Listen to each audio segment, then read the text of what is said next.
pero depende del Sename. Ajá. Y resulta que ahí hubieron abusos sexuales, incluso con animales, hacia los menores. Wow, esa parte, ya. ¿Ese fue el de la residencia de Hualpén, Carla?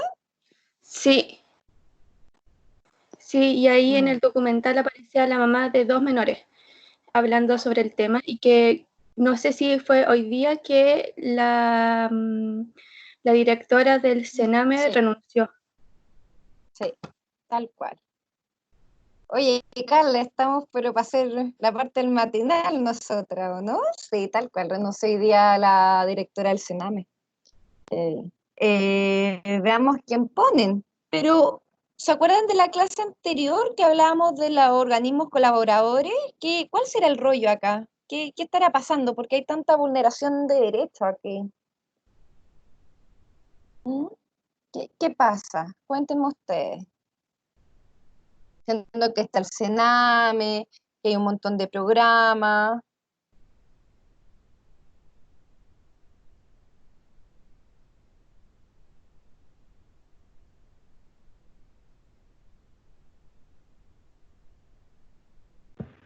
Profe, yo creo que igual es porque no hay un orden como desde las autoridades de Sename Ujú. y también desde lo que es el Estado, porque el Estado también influye dentro de Sename, obviamente.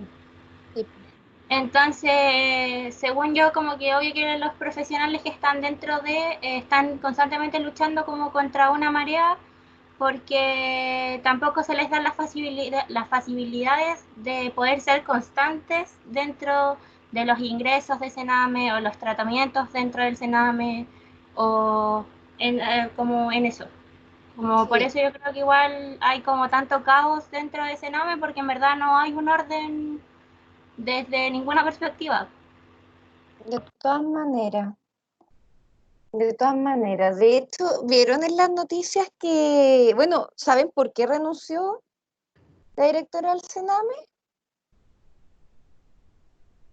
El que me lo diga se gana una décima en su, 2 décimas, en su trabajo que tienen que entregar.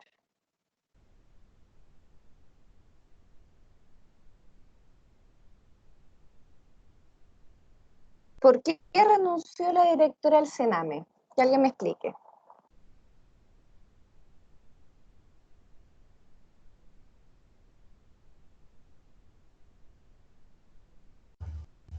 para asumir unas cosas en la Araucanía. ¿Cómo? Por unos temas de la Araucanía. ¿Qué tema? No me acuerdo bien. Ya, pues, 2 décimas para la evaluación. Yo tengo entendido que tras un acuerdo que estaban haciendo, ¿Ya? como que por eso había renunciado o había mandado una carta, no sé, ¿Qué? y algo con, no me acuerdo muy bien, pero algo con la jefatura, como que ahí no hubo mucha relación o no hubo como un acuerdo muy... Eso es lo Fue con que la tengo ANI, entendido. ¿o no? Bien, ahí está. A ver, ¿quién dijo eso? Ignacia Ábalos. A ver, Ignacia, siga, bien. ¿Qué pasó con la Ani? La Ani no es la Anita, ojo. ¿Qué No, pasó pues con la Ani? es como servicio de inteligencia o sea, no, de información. Sí, Como de información. Ignacia. Se acaba de ganar las 2 décimas, usted solita, eso sí, Ignacia Ábalos. Muy bien, Ignacia. ¿Y sabe por qué Gracias. se gana 2 décimas? Porque parte de nuestro quehacer, estimados y estimadas, es conocer temáticas de actualidad, ¿sí? Entonces, súper bien, Ignacia. Vamos a compartir una noticia, que es la que nos está comentando la Ignacia.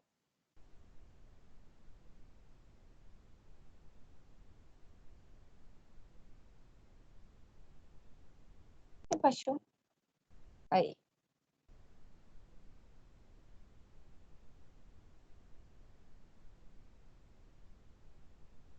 ¿Se ve? Sí, sí se ve, profe. Ya. Le voy a pedir a alguien que lo lea, por favor. ¿Qué dice acá?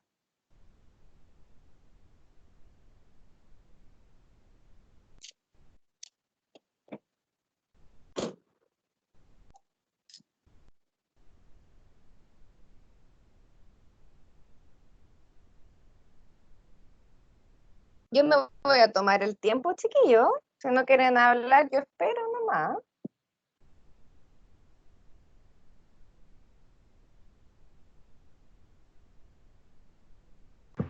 Ya, profe, yo leo. Ya, muy bien, vamos. Renuncia directora del Sename tras polémica por fallido convenio con la ANI. Ajá. A través de una carta, Susana Tonda anunció su dimisión ya que no cuenta con la confianza del Ministerio de Justicia. Además, indica que no ha podido aceptar las dudas respecto a su intención de búsqueda permanente del bien superior de niños y niñas. Vamos a bajar un poquito acá. Siga, por favor. Durante esta semana, la directora del Servicio Nacional de Menores, paréntesis Sename, Susana Tonda, presentó su renuncia indeclinable a su cargo. El anuncio lo realizó personalmente a través de una carta enviada a los funcionarios del servicio. En la misiva, a la que tuvo acceso la tercera, Tonda señala que hoy he presentado mi renuncia indeclinable al cargo de directora nacional de Sename. Ajá. Posteriormente, agrega, tal como lo he señalado en mi carta de renuncia al ministro de Justicia, la principal razón que tuve para tomar esta decisión es que, dado los acontecimientos de los últimos días, me ha quedado claro que no cuento con la confianza de mi jefatura directa, lo cual es imprescindible para ejercer un cargo como este. Muy bien, Ignacia. Quédese ahí un poquito, porque en la noticia no nos aparece lo que este convenio. Ah, no, aquí aparece. A ver, le voy a pedir. Macarena Zúñiga, ¿está por ahí? ¿Me puede leer esta parte de acá? Sí, profe. Ya. La polémica por el convenio. La renuncia se produjo luego de que las últimas semanas se diera a conocer un convenio entre el Sename y la Agencia Nacional de Inteligencia, que facilitaba a la ANI el acceso a información que posee el servicio para producir contenido de inteligencia. ¿Sigo? Ajá. Siga, siga. Dicha medida recibió críticas por parte de organizaciones como la Defensoría de la Niñez y por el Instituto Nacional de Derechos Humanos, desde donde se acusaba una estigmatización hacia los niños residentes del Sename. Ajá. Ok. ¿Por qué creen que hubo tanta polémica con el ANI? Con este Servicio Nacional o sea, Agencia Nacional de Inteligencia.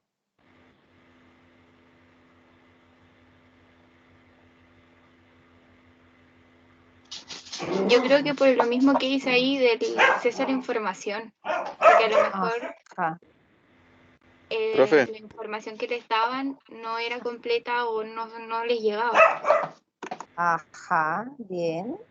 Alguien dijo profe. sí, no, es que era que había preguntado, que yo al menos escuché mal justo. Ah, ya. Preguntaba que por qué generó polémica esto del ANI, de la Agencia Nacional de Inteligencia, de este convenio que firmaron. Ya la Macarena no adelantó, pero ¿qué más podría agregar?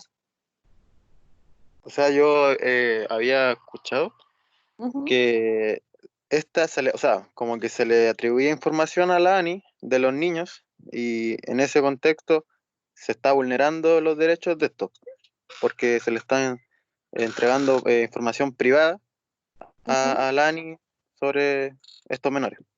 Exacto, exacto. Profe, yo Así tenía que entendido eso, díganme. que el Sename igual estaba pidiendo la información porque necesitaba como hacer los informes de tutela. El Sename necesitaba como la información de los niños y las niñas con respecto también a sus derechos humanos. Claro. Ajá. Sí, pues sí, me imagino pero claro, este convenio despierta muchas sospechas respecto a lo que decía Manuel de la privacidad, y recuerden que el Sename se hace cargo de tres grandes líneas. ¿Cuáles eran las tres grandes líneas de las que se hace cargo el Sename?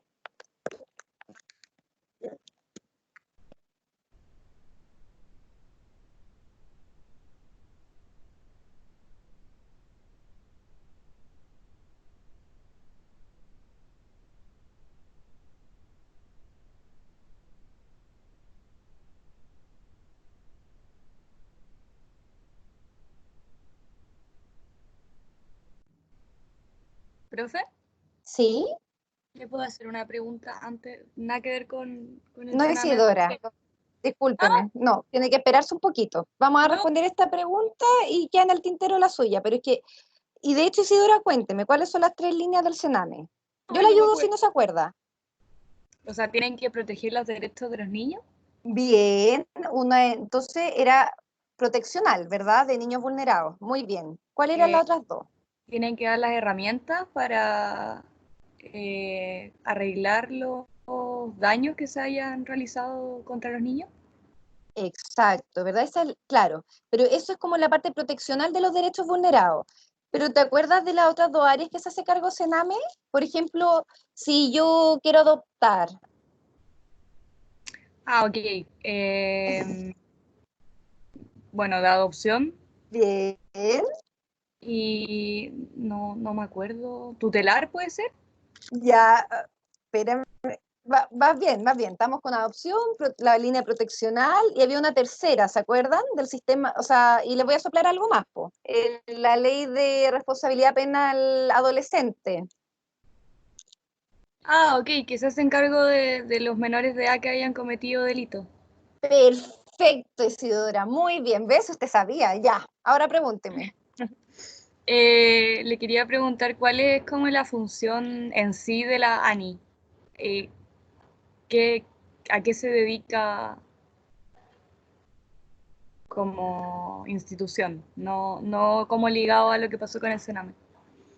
O sea, sí, es como todo lo que lleva la palabra inteligencia tiene que ver como con recabar datos y sistematizarlo. Y Entonces como está que- la sospecha, no solamente como decía ay, me acuerdo el apellido, Miqueles, pero no me acuerdo, Manuel, como decía el Manuel, por un lado, claro, evidentemente tienen acceso a algo que es como muy privado de los niños, es decir, imagínate, entonces está en el Sename por lo bajo, hay una vulneración de derechos, ¿verdad? Y que no es suave. Entonces, No, sí, ya por pero ese lado hay una vulneración. me refiero a qué datos se dedica a recabar como normalmente, porque el Sename hizo un convenio con ellos, pero ¿a qué se dedican comúnmente? Es que insisto, Isidora, como que las agencias de inteligencia en general, cuando uno habla de inteligencia o servicios de inteligencia, se dedican a recabar información con fines que uno no los tiene todo claro, po, Ah, ok. ¿cachai? Ese es el rollo, porque justamente estaba la sospecha de que como se podía recabar información, pudiesen tomar información como de los niños infractores y casi como armar un perfil, ¿me entiendo, no? Claro, Como sí, de, como los tenemos identificados a los niños infractores. Es una como delito. sospecha. ¿Mm? Ya, Sí, eso, muchas gracias. sí, pero en general, Isidora, todo, y a lo largo de la historia, como que todo, acuérdate, en época de dictadura, la DINA, así todo lo que le lleve palabra inteligencia tiene que ver con recabar información que puede ser personal o confidencial, ¿sí? Ya sea como para identificar, ¿m? Como que yo no te podría decir, podrían tener una misión, una visión, ¿verdad? Pero en general ese es como el rol de la inteligencia en los países, po. ¿M? Ya, ya. Muchas gracias. Súper. Y súper bien, Ignacia, pues la felicito. Me gusta que ella esté atenta a lo que está pasando. Y en general cuando leo cosas del Sename, me acuerdo de usted, me dan ganas de subírselas, así. Igual les voy a subir una de la Patricia Muñoz. Yo ando como fans de la Patricia Muñoz. Que también está como bien interesante, ¿sí? Respecto a, de hecho, aquí les quería compartir esta parte de acá, de esta noticia. Bueno, esta noticia está publicada en el diario Concepción, ¿verdad? Ella señala el Sename no resiste análisis, no cumple el rol de proteger los derechos de los niños, a propósito del caso de la residencia nido de Hualpén, ¿se acuerdan? Que lo revisamos, creo que la semana pasada. Recuerden que las residencias son de los organismos colaboradores, ¿sí? Entonces, miren acá, esta parte yo quería que la pudiéramos leer. Ahí le voy a pedir ayuda al Manuel. Manuel Miqueles está por ahí. Si nos puede leer Sí, esta profe. parte que tengo señalada ahí. Ya, profe. El sistema. A ver, voy a buscar los lentes, pero Vaya, vaya, vaya.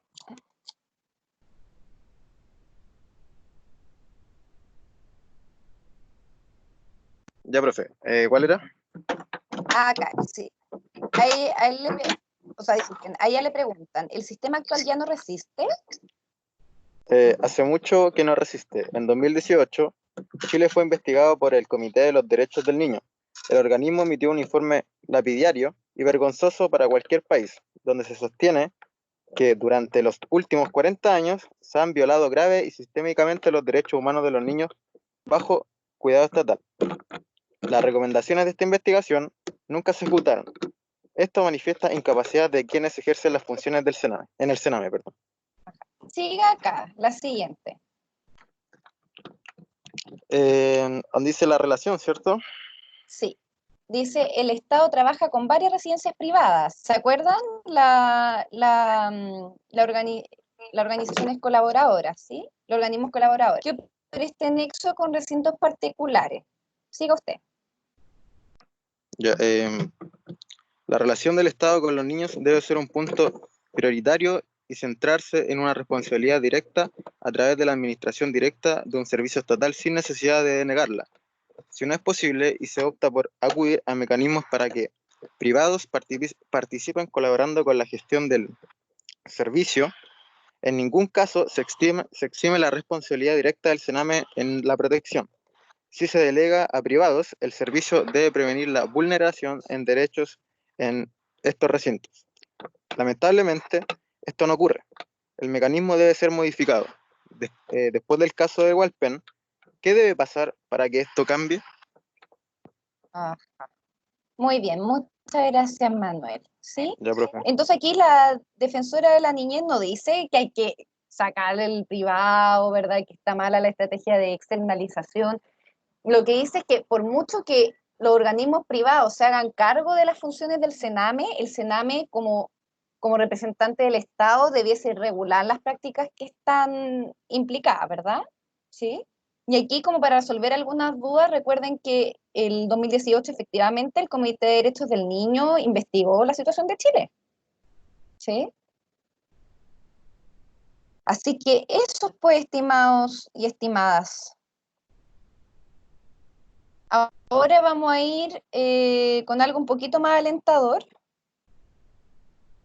que tiene que ver con Chile Crece Contigo. ¿Mm? Entonces, ¿de qué vamos a hablar estas dos sesiones? Primero, en qué consiste, los antecedentes, conceptos claves y las prestaciones. A ver, uno podría pasar en una clase perfectamente lo que es Chile Crece Contigo, al menos en líneas generales, pero encuentro que es re interesante detenernos en los antecedentes porque nos ayudan a entender el ciclo vital, ¿sí? Una de las gracias de Chile Crece Contigo es que es un programa que nace enfocado a cierto rango etario y a los cuidadores.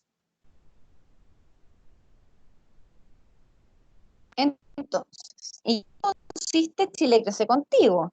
Es un subsistema de protección integral a la infancia que tiene como misión acompañar, proteger y apoyar de forma integral a todos los niños y niñas y sus familias a través de acciones y servicios que son de carácter universal. ¿Sí? Recuerden que cuando se habla de la parte del carácter universal, que es algo que se comparte, por ejemplo, con el GES, ¿verdad? La garantía explícita de salud, o con el AUGE, porque de hecho la sigla AUGE tiene la U del AUGE es universal. Es decir, la pretensión de los programas que se declaran universales es que lleguen desde Arica a Punta Arenas, ¿sí? Así como focalizando apoyos especiales a aquellos que presentan alguna vulnerabilidad mayor. ¿Mm? Bueno, la ley 20.379 crea el sistema intersectorial de protección social e institucionaliza Chile Crece Contigo, convirtiéndose entonces en una política pública estable, ¿verdad?, que permite dar continuidad a lo que se ha avanzado, cumpliendo con los compromisos que adquirió el Estado chileno al adherirse, al ratificar la Convención Internacional de los Derechos del Niño el año 90. Ustedes, aquí donde dice Biblioteca del Congreso Nacional de Chile, esta biblioteca los puede ayudar a acceder a cualquier ley que haya sido promulgada, ¿ya? Entonces, por ejemplo, si quieren revisar, no sé, si alguien va a hacer temática vinculada a infractores de ley y quieren buscar la ley de responsabilidad penal, se van a la biblioteca del Congreso Nacional y les aparece todo sobre esa ley. Sí, aparece tipo de norma, el número de la ley, cuando se publica, cuando se promulga, ¿m? El organismo sobre el cual, o sea, el organismo que sostiene la política pública, ¿sí? Y abajo usted puede leer como todos los apéndices vinculados a la ley.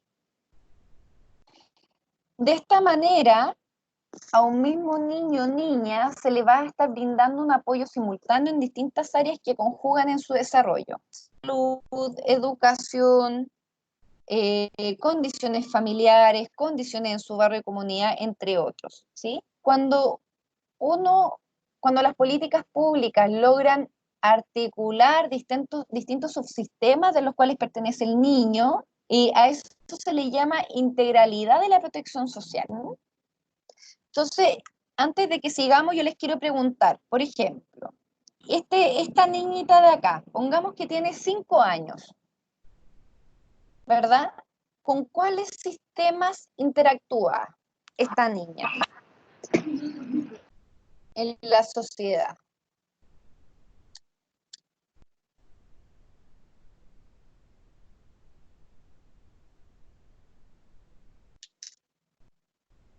Sistema educacional, Muy bien, perfecto, el sistema educacional. de Si tiene salud, 5 años de salud, muy bien, perfecto. Y su familia, ¿verdad? Sí. Y también aquí interesante, y lo vamos a ver en el modelo ecológico de Bronfenbrenner, que, y que esto ayuda a explicar en gran parte la participación que tuvieron los adolescentes en el estallido social, los estudiantes, ¿verdad? Es que si bien el niño no participa directamente en las condiciones de trabajo de los padres, ¿verdad? No va al trabajo, o sea, estamos pensando en parámetros ideales, no tendrían por qué ir al trabajo con sus padres, quieran o no, eh, también impacta, ¿verdad?, las condiciones laborales de los padres en el bienestar de los niños. ¿M? Entonces, por eso, si bien, no sé, se subieron 30 pesos al metro y quizá los adolescentes siguen pagando lo mismo, ellos salieron a protestar porque, claro, no es que le afecta a ellos directamente, o sea, sí le afecta directamente, no a su bolsillo, pero sí al bolsillo de los padres, que termina siendo también el bolsillo familiar, ¿sí? Entonces, es bien interesante pensar que muchas de las manifestaciones que hagan los niños, los adolescentes principalmente en lo público, están muy vinculados también a lo que le pasa a los padres. Y de hecho es una de las gracias de Chile Crece Contigo, ¿sí? Porque no es lo mismo que yo, por ejemplo, ya, yo soy la mamá de esta niña de 5 años, ¿verdad? Pero ¿y qué pasa? Y aquí aparece el cónyuge o la pareja, ¿verdad? Que hay un abuelito, o sea, aquí hay una red. Pero no es lo mismo, por ejemplo, que aquí esta mujer esté solita con su hija o solita con los 3 hijos, ¿verdad?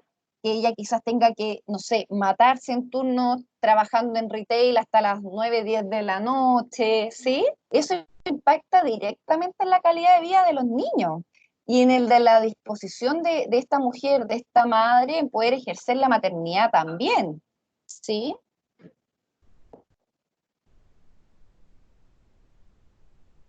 Entonces, los niños y las niñas que han integrado al sistema Chile Crece Contigo, desde que las madres realizan el primer control de embarazo. ¿Alguien sabe cuándo sería el primer control, como después de cuántas semanas es el primer control de embarazo?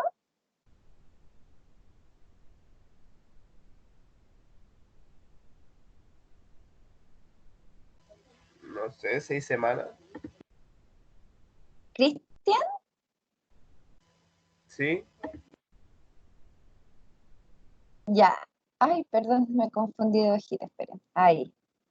Eh, eh, Cuando estemos en el break, le voy a pedir que lo busque. A ver qué encuentra. ¿Ya?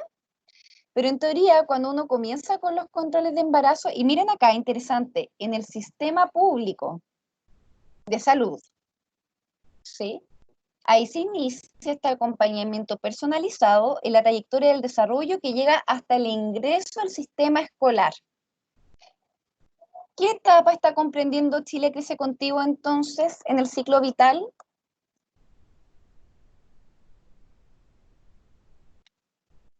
Como la primera infancia, profe. La primera infancia, po. Y cuando hablamos de primera infancia, Rafaela, ¿desde cuándo estamos pensando? Si es desde el primer control. Es decir, un poquito antes incluso la primera infancia. ¿Cómo se llama esa partecita?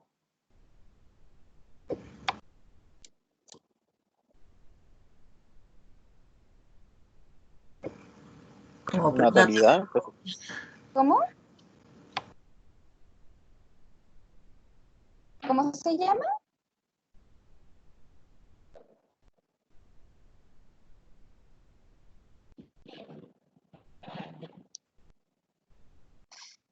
¿Cómo se llama el periodo en el que un bebé está en la guatita de su mamá? Prenatal. Claro, es un periodo prenatal, pero se le llama perinatal. Perinatal, ¿sí? Que es como todo el desarrollo. O sea, imagínense que los bebés pueden escuchar, responden a estímulos desde que están, o sea, disculpen, no son bebés, están en la guatita, ¿verdad? Entonces, todo es el desarrollo perinatal. ¿Mm? Entonces, Chile Crece Contigo va a, o sea, su público objetivo van a ser niños, niñas de que están en etapa de gestación hasta que ingresen al sistema escolar, ¿ya? Bueno, entonces Chile Crece Contigo establece garantías de accesos a ayudas técnicas, salas cunas, jardines infantiles y al subsistema Chile Seguridades y Oportunidades del Ministerio de Desarrollo Social, para aquellas familias en situación de mayor vulnerabilidad. También establece un acceso preferente a toda la red de servicios y prestaciones sociales del Estado, ¿sí? Es decir, un programa que es bastante integral y que de todas formas trabaja de forma intersectorial. Cuando hablamos de inter, recuerden que el inter tiene que ver con lo significa entre, ¿sí? Entonces, cuando digamos intersector, tiene que ver entre sectores. Y comentaba la compañera, entre el sector de salud, con el sector de educación, con el sector municipal, ¿sí? De la municipalidad. Profe, una pregunta. Dígame, por supuesto.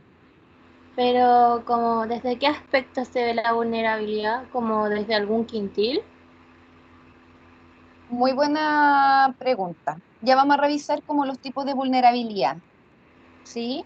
Porque algo tiene que ver con, uno entiende comúnmente vulnerabilidad psicosocial con, no sé, pues, los quintiles más bajos, ¿verdad? Y todo, pero también tiene que ver con vulnerabilidades genéticas. Por ejemplo, si mi hijito tiene una discapacidad visual, ¿sí? Y ahí, a pesar del lugar socioeconómico, uno podría estar con Chile Crece. Tendría que ser solo si estás en el sistema de salud público. Ya. Sí. Si estás en el privado, no corre Chile Crece Contigo. Sí, sí, obvio. Ya, gracias. De nada. Entonces, la entrada sería el primer control prenatal que se hace en un centro de salud, idealmente en un CEFAM, ¿verdad? Recuerden que en el sector público se trabaja la primera línea de atención que se llama APS, Atención Primaria de Salud. Son los CEFAM, los consultorios, o también actualmente hay varios SECOF, ¿sí? Entonces, uno puede controlarse en alguno de estos centros, en el CEFAM más cercano, en el SECOF. Ahí uno ingresa a Chile Crece Contigo y después la salida sería la entrada pre-kinder, ¿verdad? Que es como el inicio del sistema educacional. Entonces, en la pauta de riesgo, ¿verdad? Para evaluar la vulnerabilidad, por un lado se evalúa vulnerabilidad en salud, ¿sí? Como yo les comentaba, por ejemplo, discapacidad visual, discapacidad auditiva, retraso importante en el desarrollo psicomotor, que van a hacer trabajar en la misma institución de salud, y por otro lado, va a estar la evaluación de la vulnerabilidad social. Cuando la compañera preguntaba qué tipo de vulnerabilidad, justamente se distingue entre la psicosocial y la vulnerabilidad en salud, ¿sí? Entonces, la vulnerabilidad social, el programa Chile Crece Contigo, va a vincularse con las prestaciones que ofrezca la municipalidad, a través de la ficha de protección social. ¿Conocen la ficha de protección social?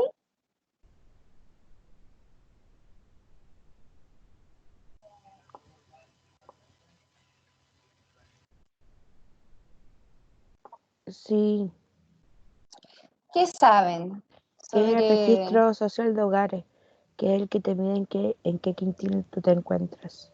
Muy bien. ¿Cuál es su nombre? Catherine. Sí, Catherine. Oye, Catherine, saliste como tú, al fin. Sí, sí, ya no me llamo Luis, Ya no eres Luis. ya Ya, no soy Luis. gracias, Catherine. Muy bien, muy buena respuesta. Bueno, el acceso preferente estará dirigido a aquellas familias beneficiarias y que pertenezcan a hogares que integren el 40% más vulnerable socioeconómicamente de la población, ¿sí? Según lo determine el instrumento señalado en el artículo 5, es decir, el artículo 5 de este instrumento de acá, de aquí, ¿sí? Y que reúnan los requisitos. Entonces, la compañera había preguntado antes qué era necesario para formar parte de Chile Crece Contigo, por un lado, que pertenezca, que tu previsión de salud sea FONASA, ¿verdad? Porque a través de FONASA tú puedes acceder al sistema público.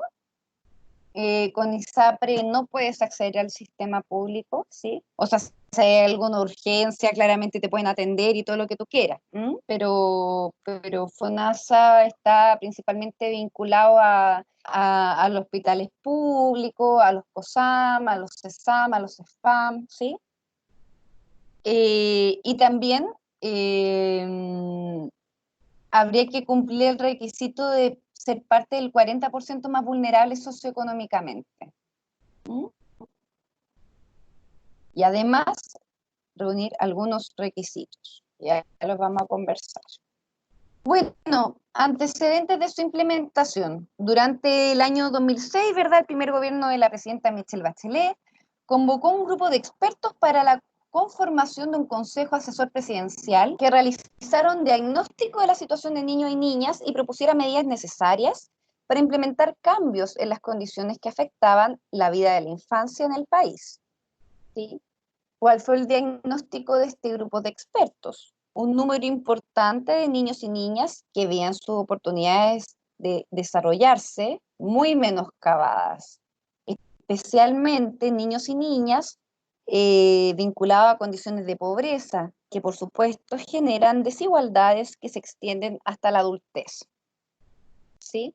Entonces aquí interesante porque sabemos que Chile es un país muy desigual, que si bien tiene un PIB que es bastante envidiable a nivel latinoamericano, todo lo que ustedes quieran, uno de los grandes temas que está en la agenda de Chile es el nivel de desigualdad. Recuerden que ahí está el tema del coeficiente de Gini, ¿verdad? Coeficiente que se dedica como a trazar el nivel de desigualdad en los países. Nosotros estamos como al nivel de países africanos, de países del Medio Oriente, como en términos de desigualdad. Pero aquí es interesante porque está hablando, dentro del diagnóstico nos dicen que no solamente se están refiriendo a ese tipo de desigualdad, es decir, a los efectos que produce esa desigualdad. Disculpen, a ver, no es solamente la desigualdad que puede haber en un país en términos de ingresos, ¿verdad? En el hogar, sino que cuál es, sino el efecto que tiene esto en el desarrollo de los niños y niñas, ¿sí? Es decir, se trabaja bajo el supuesto de que en condiciones de mayor pobreza, de mayor vulnerabilidad, los niños no desarrollarían, ¿verdad? De forma satisfactoria, como en otros contextos, ciertas habilidades, ciertas capacidades. Y eso va a generar una brecha que es muy grande y que se va a mantener hasta la adultez. ¿Sí? Es decir, lo interesante de la implementación de este programa es que se centra como en la primera infancia, como han dicho, en el desarrollo perinatal, es como cómo podemos favorecer ciertas condiciones para que el desarrollo psicosocial de los niños pueda ser igual de favorable, aunque esté en un contexto muy adverso.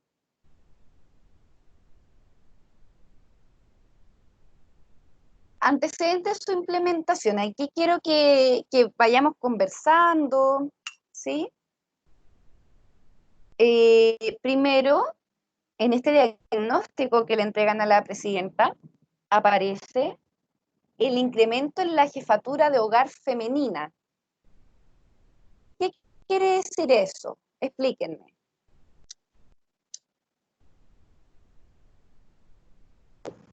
Yo lo entiendo, profe, como que hay más mujeres como que llevan ingresos a su casa, como que su casa depende de los ingresos de ella. Perfecto, tal cual, que su casa depende de los ingresos de ella. Entonces nos podemos hacer la idea que no solamente, o sea, la idea de que hay muchas mujeres, hay muchas madres que sostienen el hogar de forma independiente, que son ellas las que llevan, ¿verdad? Como a mí no me gusta mucho el concepto de madre soltera, encuentro que ¿por qué debería mezclarse el estado civil en esto? ¿Sí? Como si estáis soltera, estáis casada, ¿sí? Pero si bien el concepto lo podemos repensar, reformular, sí evidencia una realidad en Chile, y es que hay muchas mujeres que sostienen sus hogares y que están solas, ¿sí? Y una realidad que a todos nos ha tocado ver, ya sea de forma más cercana o menos cercana, pero es una realidad y que tiene implicancias, tanto para el bienestar de la mujer que es madre, como para los hijitos y la hijita. ¿Mm? Otro antecedente, extensas jornadas laborales, ¿sí? Particularmente, esto lo digo desde mi propio sesgo, ahí si ustedes me pueden dar más ejemplos, yo feliz, ¿sí? Pero yo pienso mucho, por ejemplo, trabajando en salud, colegas, o sea, compañeras que son enfermeras, que son técnicos paramédicos, ¿sí?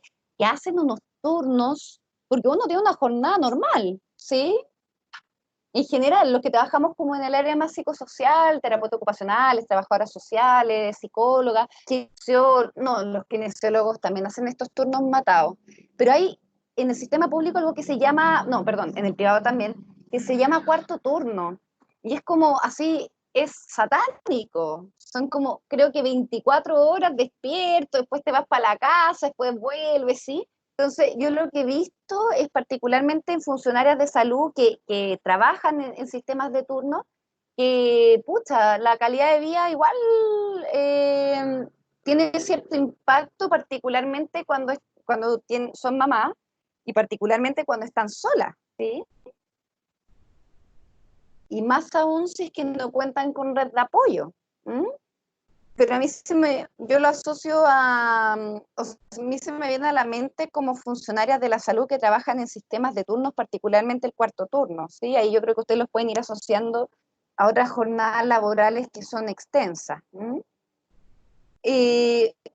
Otro tema son los grandes desplazamientos para que padres, madres o cuidadores que trabajan fuera del hogar puedan llegar a sus casas. Esto tiene que ver con una lógica más urbana, ¿sí? Y que se produce un fenómeno, estimados y estimadas, de segmentación, ¿sí? Entonces uno puede ver a muchas asesoras del hogar que viven en Maipú y que trabajan en la dehesa. ¿Cuánto le echan en pique a eso, de ida y vuelta? Ida y vuelta como unas 5 horas más o menos. Son como 2 horas y media, 2 horas y cuarto. Fácil. Como de ida y de vuelta. Tal cual, ¿verdad? Entonces estos grandes desplazamientos también influyen, ¿sí? Influyen en que, por ejemplo, quizás no sea posible ir a buscar a su hijo al jardín, quizás influye en que si se enferma, ¿qué hace? Influye también en que llega muy tarde, agotadísima, porque todos sabemos lo cansador que es andar en transporte público, particularmente más de una hora, ¿sí? Y más de un medio para llegar, que no sé, que el metro, que la micro, que el colectivo, ¿sí?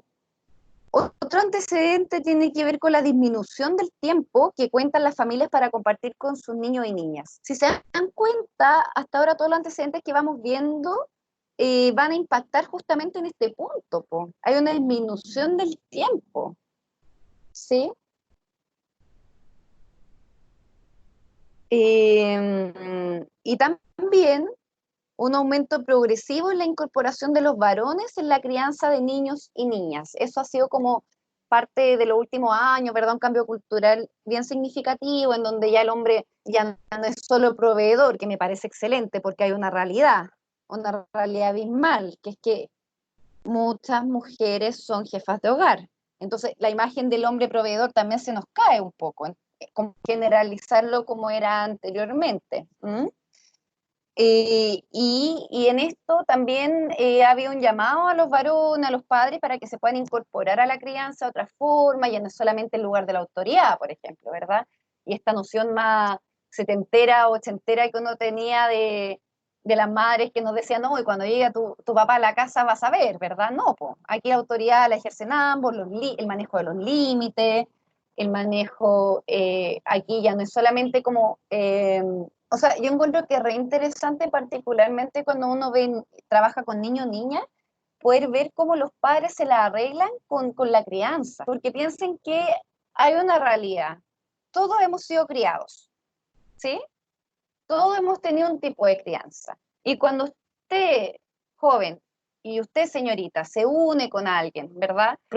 Pero no prospera esa relación y tienen un hijito, los modos en que ustedes fueron criados van a impactar en el acuerdo que ustedes hagan para la crianza de su hijo y su hija.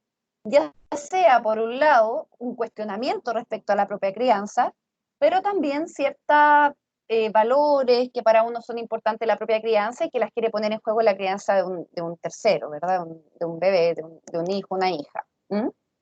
Entonces, muy interesante ahí cómo los padres, aunque estén separados, estén juntos, que sean amigos, qué sé yo, ¿sí? Van poniéndose en juego lo que creen que es correcto en la crianza. Y en algún punto tienen que saber llegar a acuerdos respecto a eso. ¿Mm?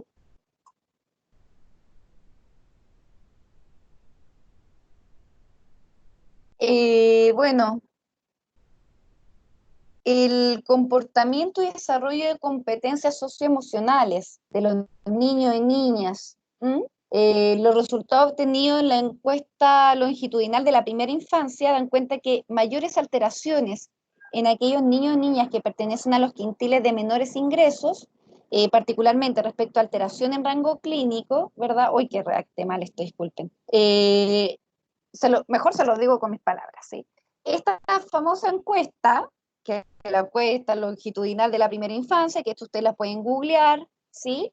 Muestra que los quintiles de menores ingresos existirían mayores alteraciones en rangos clínicos, es decir, presentarían mayores probabilidades de trastornos clínicos, ¿sí? Ustedes aún no han tenido psiquiatría, tengo entendido, ¿verdad? ¿O están teniendo psiquiatría? No, profe, aún No, no. el otro Próximo semestre. semestre.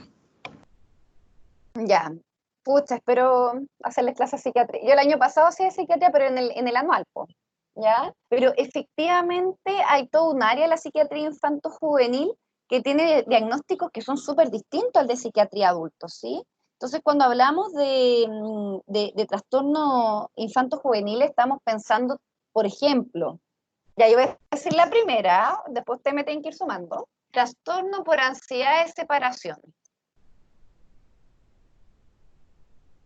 ¿Cuál otro conocen ustedes?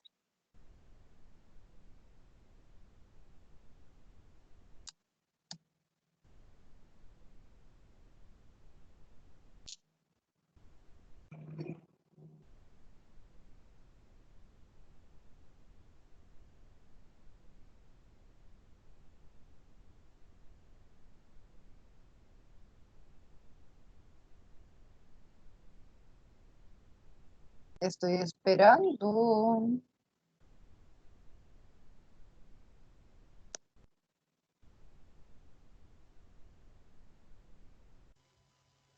no sé si habrá uno que sea como un trastorno del sueño por como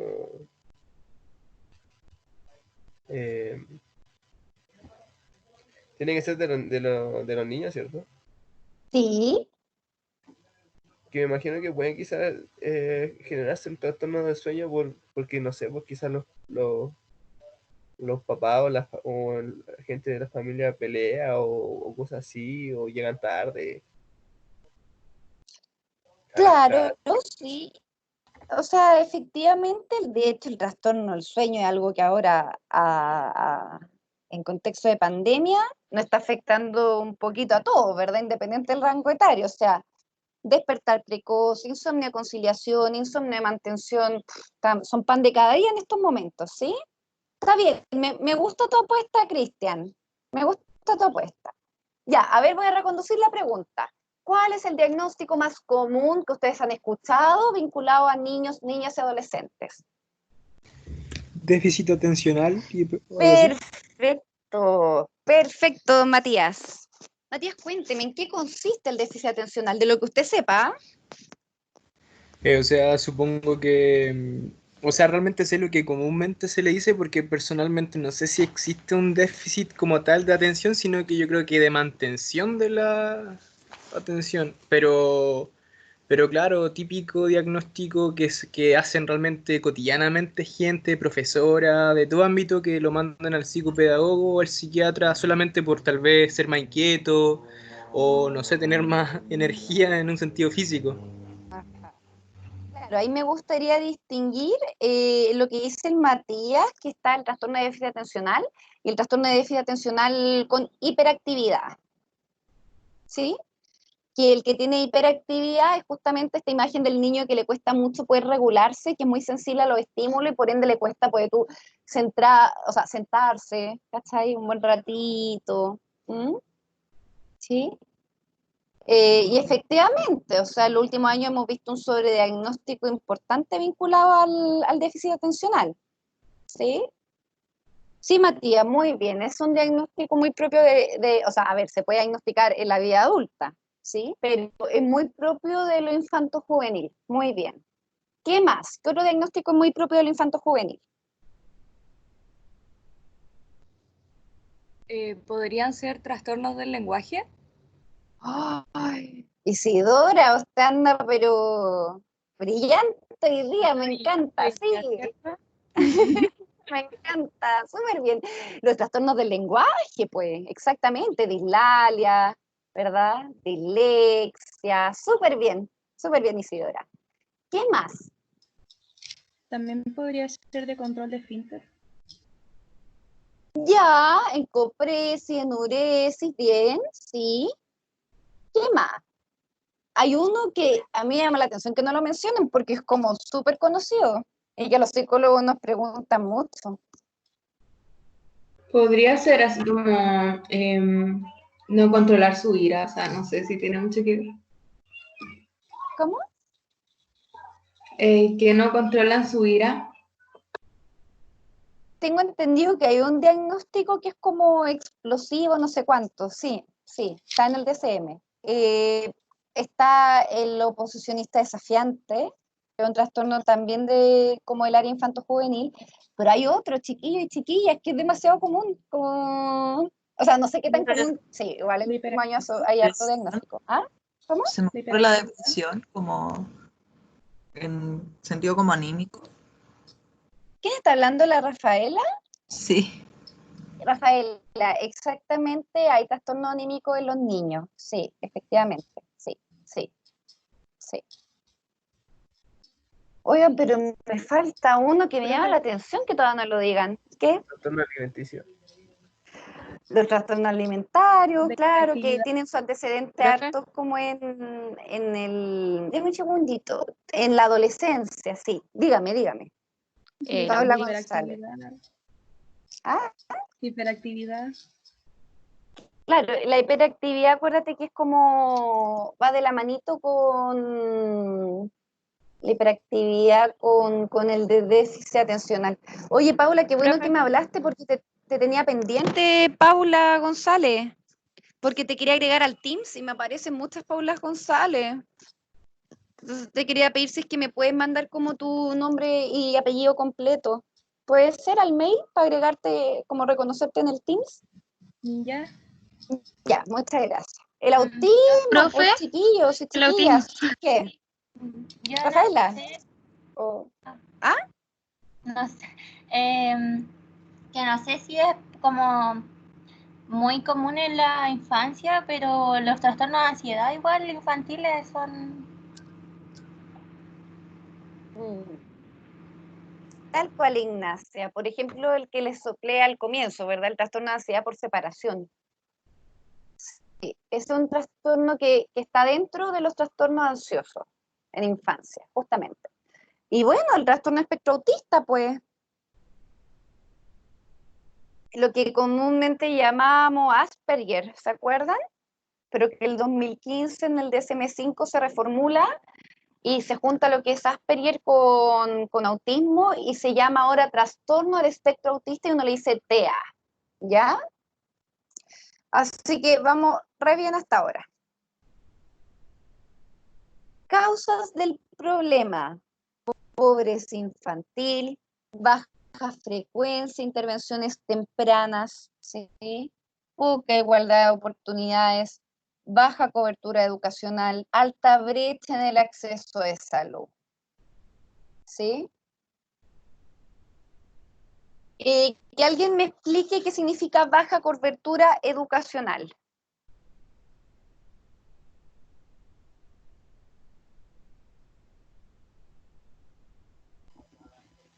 Quizás que no tienen como una educación, como por decirlo así, de cierta manera de calidad, y que quizás en la familia en la que vienen o en la que están tampoco han tenido una buena educación, y tienen como alguna dificultad en el aprendizaje. Cristian, está bien, está bien. Recuerda que toda la marcha, o sea, todos los movimientos sociales vinculados al 2011 tenían que ver con la educación de calidad, justamente, ¿verdad? Pero cáchate que esto de la baja cobertura es incluso previo, o sea, sería bacán que pudiéramos hablar todos de que chuta, qué mala calidad en la educación, pero cuando dice baja cobertura es como aún más peor. ¿Qué será baja cobertura? ¿Qué significará baja cobertura? Que no todos pueden acceder a la educación. Que no todos pueden acceder. Y pasa mucho, una realidad súper común, que tú tienes a un hijito y no sabes dónde diantres matricularlo, porque están todos los colegios con sobrecupo, ¿sí? Lo termináis, no sé, vivo en el bosque y lo termino ya matriculando en la cisterna, ¿sí? Que me queda lejos, acuérdense el problema del desplazamiento, que mi trabajo, y todo eso va afectando significativamente la calidad de vida. Y como ustedes saben, o como ya se están formando, también le afecta el vínculo con el Profe, hijo o la hija. Dígame. es que esto me recordó a una situación que tuvo que pasar mi tía, que ella, o sea, ella tenía sus 3 hijos, que son, ¿Ya? la mayor tiene, si no me recuerdo, 12, matriculado en ¿Ya? el mismo colegio ¿Sí? privado, y más encima se puso máscara, tuve que sacarlos de ahí. Y la cosa es que el sistema para poder meterlo, ya sea público o que no fuesen tan caros, era por sistema de tómbola, una cosa Sí, sí. así. Como, era como, o sea, ¿cómo explicarlo? Era como que a ver si salía como de ganador, a ver si salía que aquí podía matricular el niño, una cosa así. Como la Paula, suerte. gracias.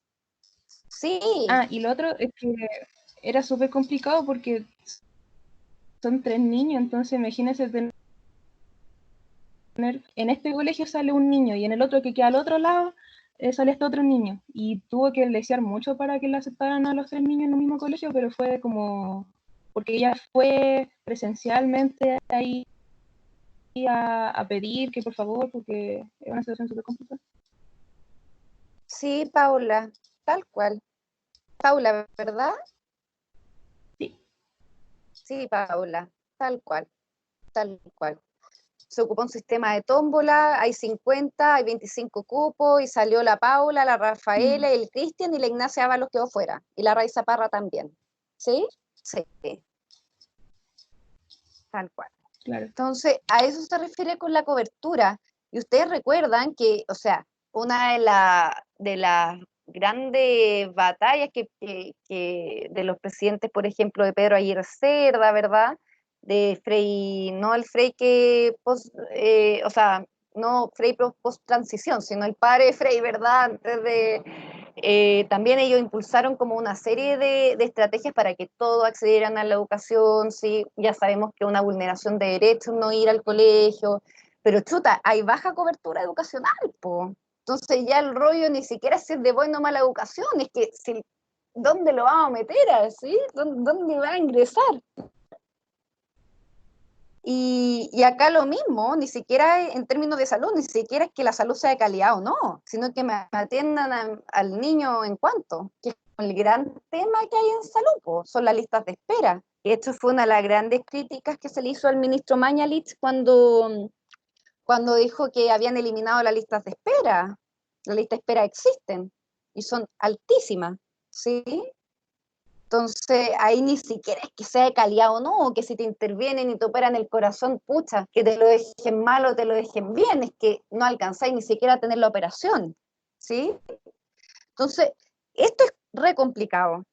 La calidad es algo que, por supuesto, que hay que mejorar. Hay organismos estatales dentro de los mismos recintos hospitalarios que se dedican a que, a que el servicio sea de bueno, que sea de calidad, pero el rollo es entrar, ¿sí? Entonces, bueno. Otra variable es el embarazo adolescente, que nosotros lo hablamos cuando revisamos el caso, ¿se acuerdan?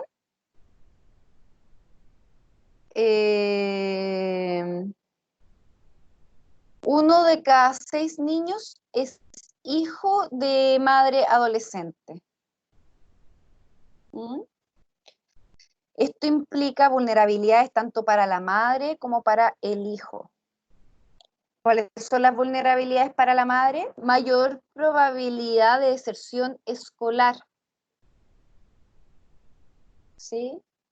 Con el riesgo de que se perpetúe el círculo de pobreza. Entonces, que aparece un estudio, bueno, este diagnóstico se realizó en el 2006, ¿sí? Ellos se basaron en un estudio del 2004, donde el 48% de las madres adolescentes se encontraban en situaciones de pobreza. Entonces ahí tenemos dos grandes riesgos del embarazo adolescente.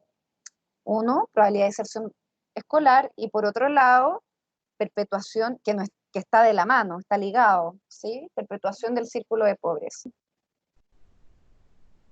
Y también se ha estudiado que hay muchas mujeres adolescentes que son madres que presentan problemas vinculados a la autoestima y también a la integración social.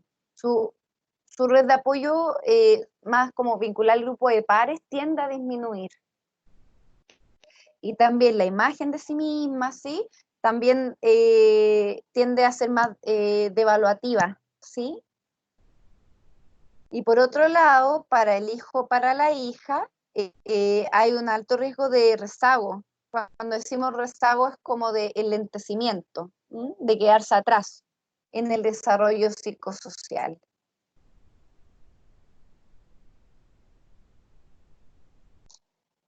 Vamos a ir a un break, yo creo que de unos 15 minutos, más o menos. Entonces, siendo las 3:20, nos estaremos viendo a las 3:35, ¿ya?